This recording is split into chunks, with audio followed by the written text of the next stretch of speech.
Reka nongere ngo ikaze mukunzi wa Davis Entertainment nkubwira ngo komeza ugira ibihe byiza aho waba uherereye hose haba mu Rwanda cyangwa se hanze yarwo. Turagarutse rero n'amakuru yacu n'amakuru y'imyidagaduro tugenda tubagezaho buri uko bukeye nuko bwije tugira ngo tumenye uko bihagaze muri ruganda rw'imyidagaduro. Mu makuru y'uyu munsi rero tugiye kuyahera kuri byinshi ku muhanzi Americ uvugwaho kugira ibitsina bibiri. Uyu muhanzikazi rero uzwiho ubuhanga mu kwandika indirimbo Americ Rose wamenyekanye nka Americ akomeje kwibazwaho na benshi bitewe nuko ku myaka ye igera kuri 33 adakozwa ibyo gushaka umugabo. Uyu Americ rero ni izina ryumvikanye kenshi mu matwi ya benshi by'umwihariko abakunzi ba muzika.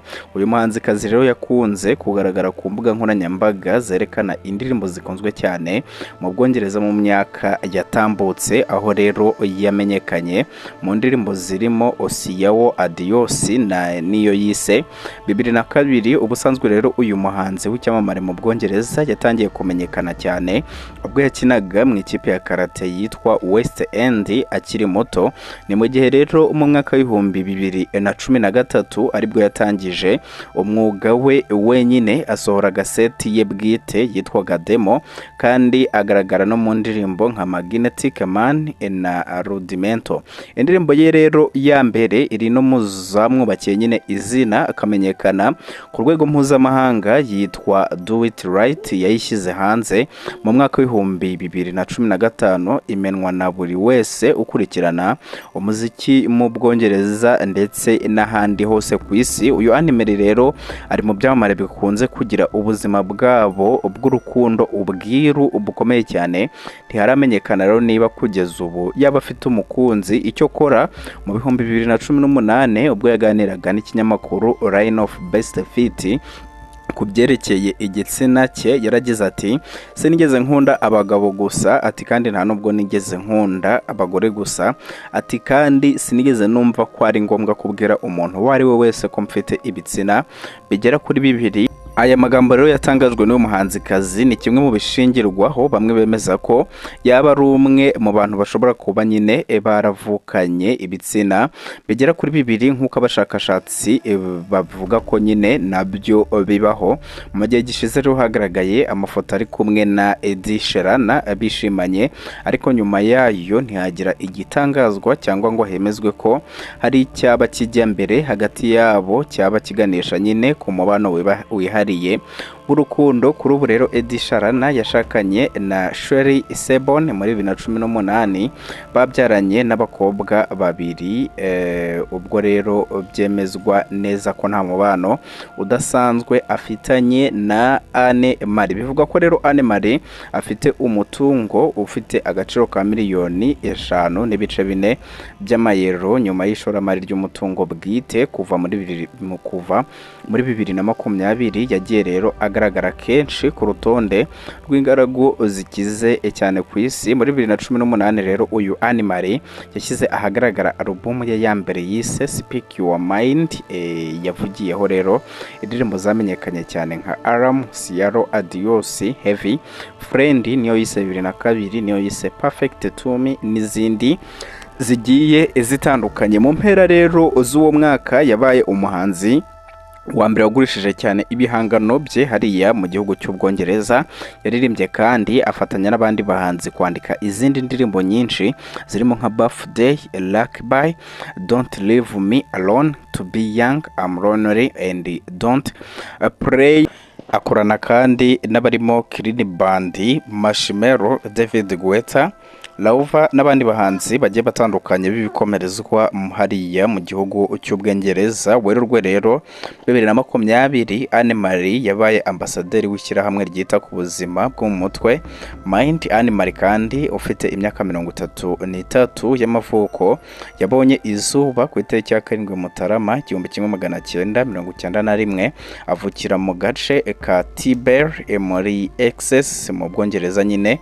Kugeza ubu rero ni ingaragu ikunda abasore n'abakobwa nubwo adakunda nyine ko bitangariza benshi nk'uko yabitangarije ikinyamakuru kimwe gikorera hariya mu gihugu cy'Ubwongereza. Reka amakuru yacu tuyakomereze ku mpamvu Bruce Melody yaba agiye gusubira muri leta zunze ubumwe za Amerika. Umuhanzi nyarwanda rero IBITSINA Bruce wamamaye nka Bruce Melody agiye gusubira muri leta zunze ubumwe za Amerika, ahagiye nyine guhurira ku rubyiniro na Shaggy ubugira gatatu. Mwaka wa 2023 nibwo umuhanzi IBITSINA Bruce yagiye muri leta zunze ubumwe za Amerika ku nshuro ye ya mbere. Uyu muhanzi rero yagiye muri iki gihugu nyuma yo gukorana indirimbo na Shaggy When She's Around ibasubiranyemo yahoze yitwa Funga Macho. Iyi ndirimbo rero yatumye bazengurukana mu bitangazamakuru byaho mu kumenyekanisha ndetse banakorana nyine ibitaramo bibiri bya Jingle Ball bya I Heart Radio. Kuri ubu rero Bruce Melody na Shaggy bagiye kongera guhurira ku rubyiniro n'ubundi. Mu butumwa rero bashyize ku mbuga nkoranyambaga zabo bombi, Bruce Melody na Shaggy batangaje ko bagiye gutaramira kuri televiziyo ya ABC News mu kiganiro cyayo cya mu gitondo bise Good Morning America kizwi nka GMA. Mu butumwa bwabo rero bagize bati mwaramutse Amerika, abahanzi banyu babiri mukunda bo mu Rwanda na Jamaica tugiye kunyura abo muri New York. Nanone ati shyira kuri ABC News ku itariki ya 18 Werurwe saa moya. Aba bagabo rero bavuze ko bazaba baririmba indirimbo yabo Funga Macho When She Is Around. Aba bombi rero bahuriye mu bitaramo bibiri byabereye Miami ndetse na Dallas aho baririmbye When She Is Around. Usibye kuba rero barakoranye ibitaramo bibiri, banakoranye ibiganiro n'itangazamakuru bitandukanye byahariya muri leta zunze ubumwe za Amerika. Kuri ya nkuru duherutse kubagezaho ya John Cena aho yagiye mu bihembo bya Oscar yambaye ubusa ngo burya ngo hari ibanga. Uyu John Cena waserutse mu bihembo bya Oscar yari afite ubwo yambaraga ubusa. Uyu rurangiranwa John Cena rero yabaye igitaramo nyuma yuko aserutse mu bihembo bya Oscar ajya gutangaza uwatsindiye igikombe mu cyiciro cya Best Costume Designer yambaye ubusa, ariko abantu ntibamenye ibanga. Mu ijoro ryakeye mu nzu y'imyidagaduro ya Dolby Theatre i Hollywood habereye ibirori byatangiwemo ibihembo bya Oscar 2024 byahembwe abakinnyi ba filime n'abaziyobora, abazandika n'abandi benshi bazigiramo nyine uruhare. Byongeye gutangwa rero ku nshuro yabyo ya 96. John Cena rero kabuhariwe mu mikino yo kumvana ingufu ya kaci, unamaze kubaka izina mu gukina filime, n'umwe mu batanze ibi bihembo. Gusa yabisizemo umugani. Amashusho rero yakwirakwiye ku mbuga nkoranyambaga agaragaza uyu rurangiranwa azi imbere y'abantu yambaye ubusa buri cyokora imbere ye yari yakinzeho agapapuro kari kanditseho umuntu watsinze mu cyiciro cya Best Costume Designer. Abantu benshi rero babifashe nko kwisuzuguza, ariko ageze kuri stage ameze atyo bahise bazimyaho amatara maze atangaza abahataniraga icyo gihembo nuko bongeye kuyatsa. John Cena yari arimo yambikwa nyine ikanzu izwi nka toga. John Cena rero amaze kwambara yatangaje izina ry'uwatsindiye iki gihembo kibijyanye nyine n'imyambarire, anarakimushyikiriza.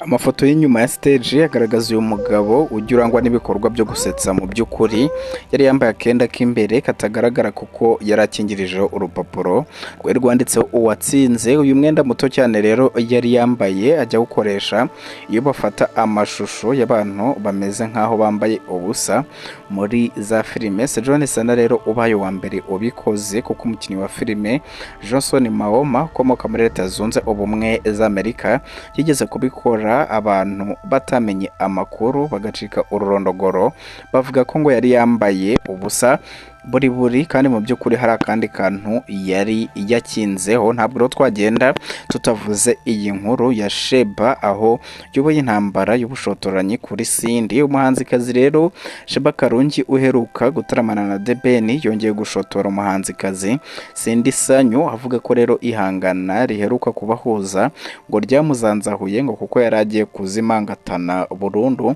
ngo dore ko aricyo ahoza mu kanwa ke. ku itariki ya 15 Nzeri 2023 mu kibuga cya Kololo Cindy na Sheba bahuriye mu gitaramo cyabahatanishirije kugira ngo haboneke ukwiye nyine ikamba ry'umwamikazi w'umuziki mu gihugu cya Uganda nyuma y'igihe buri wese yivuga ibigwi kariwe urenze undi. Iryo hangano rero ryabuze gica birangira hatamenyekanye umuntu wegukanye iryo kamba, ahubwo ba nyiri gutegura iryo hangana bavuga ko rizakomeza no mu mahanga kugira ngo nyine abafana b'umuziki wa Uganda batuye hanze y'iki gihugu hatazatangwa mu kwihitiramo nyine umuhanzi babona ukwiriye iri kamba. Nubwo rero nta yandi makuru mashya ari kuri iri hangana ryabo mu bihugu by'amahanga, Sheba yongeye gutangira kwiyenza mu buryo bw'amagambo ku muhanzikazi Cindy, avuga ko yongeye kuvugwa hirya no hino abantu bakongera kumumenya, nyamara yari ari mu nzira imusubiza inyuma cyane. Ubwo yari ari mu kiganiro rero na Sitro Panda wa NRG Radio, Sheba yabajijwe ku mpamvu atekereza Cindy yirirwa avuga kwihangana nyine ryabahuje umwaka ushize cyane, bigatuma abafana batekereza ko ngabivuga kugira ngo akomeze kugenda avugwa. Sheba rero yunze mu ijambo ry'abafana. Sheba Karungi rero yavuze ko abikora kugira ngo akomeze kwigarurira abafana be ngo bakomeze bamube hafi, ndetse asaba ko yajya agira icyubahiro ku bandi bahanzi haba abakuru kuri we ndetse n'abarumuna be. Mu gihe rero Sheba atangaza ko Cindy Sanyu akoresha izina rye kugira ngo akomeze avugwe, Cindy yari amaze iminsi ajya impaka n'abafana be bavugaga ko atwite, abandi bavuga ko bitewe nuko agaragara ngazibaruka mu minsi iri imbere, nubwo akomeje kubihakana. Sheba Karungi rero yatangaje ko Cindy akomeza kuvuga ihangana ryabahuje ngo kugira ngo akomeze avugwe mu itangaza amakuru. Reka amakuru yacu tuyahinira ngaha, nkubutsa ko iyi ari Davis Entertainment, aribwo bwa mbere rero udusuye ushobora gukanda subscribe kugira ngo tujye tubana mu makuru agiye atandukanye kandi agezweho tugenda tubagezaho buri uko bukeye nuko bwije. Turabakunda cyane.